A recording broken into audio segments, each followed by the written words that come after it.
Rakim, KRS-One, Big Daddy Kane, Kool G Rap, and Ice Cube are all Hall of Fame rap legends. But when we're talking lyricism, which one gets to walk in first? 5 rounds, 5 categories, winner takes all. Check your feelings at the door and come on. I'm Chad, that man is Big Absolute, and this is the GMVTV Rap Hall of Fame. So let's get it started. 5 categories to decide the best lyricist. BA, this one is all about rhyme technique. So between those 5, who you got with the strongest rhyme construction? Is this even necessary? It really is not.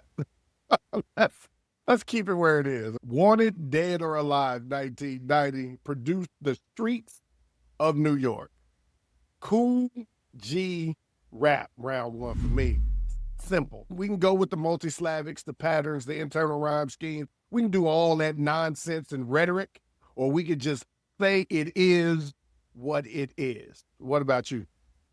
I've been sitting on this for 3 days, BA, and I still don't know what name I'm going to say until I start talking. With this one, I was stuck between Kool G and Rakim, obviously. But I gotta go with you, man. I gotta go with the multis. What Kool G does and has done his entire career and never really done anything else, it's just so fucking hard to do. So I had to give him that one. When it comes to technique, it is Kool G Rap. Did it with a list. That's all I'm gonna say. And you still heard it clear. He did do it with what the ADA calls a handicap. That is correct. Wordplay. Who was the sharpest and most creative with the language? Big Daddy Kane.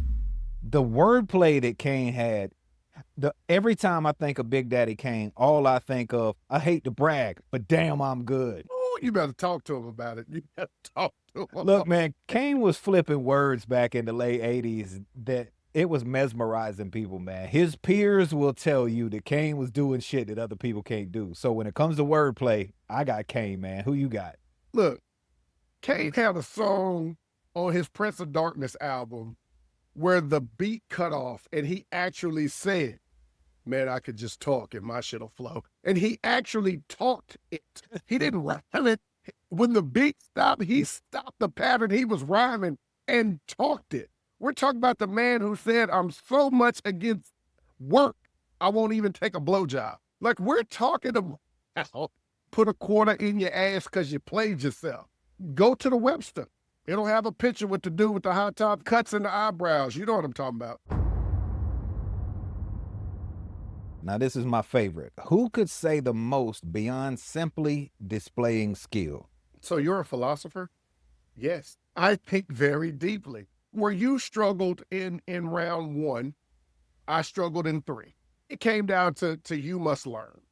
The track, you must learn. Because if you didn't learn, it's because you were deaf and it wasn't a sign language interpreter on the screen while that song was going. Because from bar 1 to the 4-minute, 27-second duration of the track, you was getting taught something throughout the song. It started back in '89 for me, Criminal Minded, By All Means Necessary. It was a blueprint of knowledge. What about you? I went with KRS-One too. I was stuck between the same 2 people you were, between Cube and between KRS-One. Ghetto Vet. It was a good day. Those say a lot. And Cube has, well, let's be honest, Cube's got a lot of those in his catalog. He does. The one thing I just couldn't get past is how indispensable KRS is to hip hop. It's huge. So I gotta give it to KRS just because I don't know that any of these 5 have meant more to hip hop than KRS-One. Who consistently wrote complete verses and songs? I'll take this one for 1,000, Alex. I'll take 7 MCs, put them in a line. Then add 7 more brothers who think they can rhyme. It'll take 7 more before I go for mine. Now that's 21 MCs ate up at the same time. When you talk about a pen, we've talked about it multiple times on this show. There used to be a comic called Blondie. She had a husband. His name was Dagwood. He used to make a sandwich. It was called a Dagwood. It had everything on it, but it still fit inside of 2 pieces of bread. This fucker just made a Dagwood reference. But this is Rakim. He's going to fit a Dagwood sandwich inside of 16, and it's crazy work. This might have been the easiest round for me. You talk about the pen, it's the arm, baby. This was not the easiest round for me. Ooh. And it's because of O'Shea Jackson Sr. Talk to me. I started thinking about the pen game, and I was going, whose pen was dangerous in this era? Cube was writing for Cube. Mm-hmm. And he was writing for Eazy-E. Mm-hmm. And he was writing for Dr. Dre. Then he went on to have one of the deepest catalogs in the rap game. However, Rakim doesn't miss. Have you ever said, yo, Ra didn't bring it on that one? You might didn't like the song construction, maybe even the beat. Mm-hmm. You have never said, I don't know what Ra was thinking on that one. I didn't. No, Ra shows up. Ra is Tim Duncan. It's the command that Rakim had. There was nothing about writing rhymes that intimidated him. He had his whole playbook wide open for that. We are to the final round, and y'all see the scoreboard. The final round is going to have to break the tie. You need one MC to represent lyricism from their era out of this group. Who's the one you point to? When I looked at this was, in the beginning for me, it was clean cut. Write down Rakim's name, walk away. Then I got to thinking about the question. And we do these things, pay attention to the question. The categories. Or the category.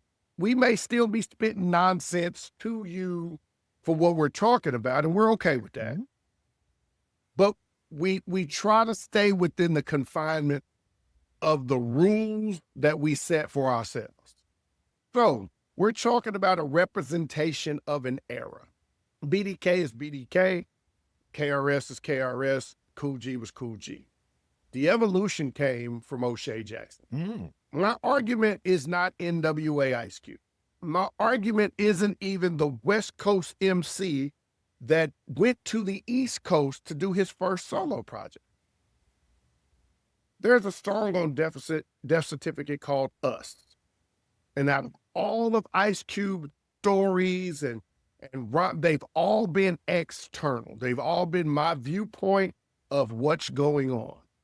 Us was the first time he internalized the world with us being not so the hero in the story. He had a line that said, us will always sing the blues because all we care about is hairstyles and tennis shoes. And if you step on mine, you push the button because I'll beat you down like it ain't nothing. And for a lot of the flags that we raise about inequality and so many other things, we do have a nature to shoot ourselves in the foot sometimes.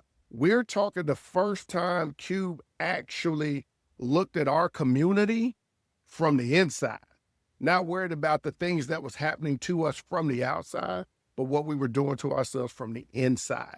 And that, when you turn a street hero to an anti-hero to the people's champ, so to speak, that's growth. That's maturation. What about you? Robin Hood.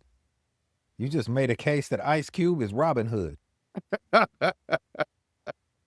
thought about this long and hard, and all I really got was a headache. All 5 of these dudes could be this. They could be representative of their era.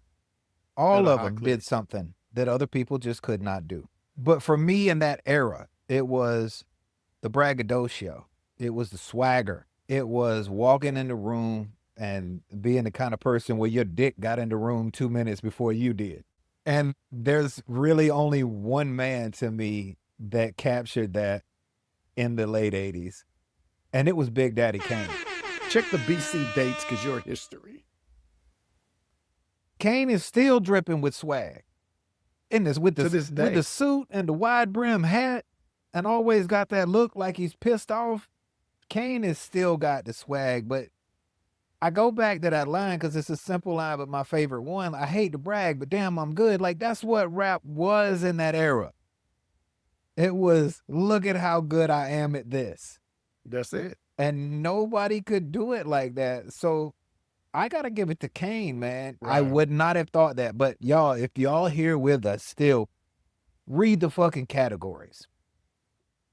We do this for a simple reason, because if we were to say who's the best rapper out of this 5, everybody would have a different answer and they'd have a different reason why. Yeah.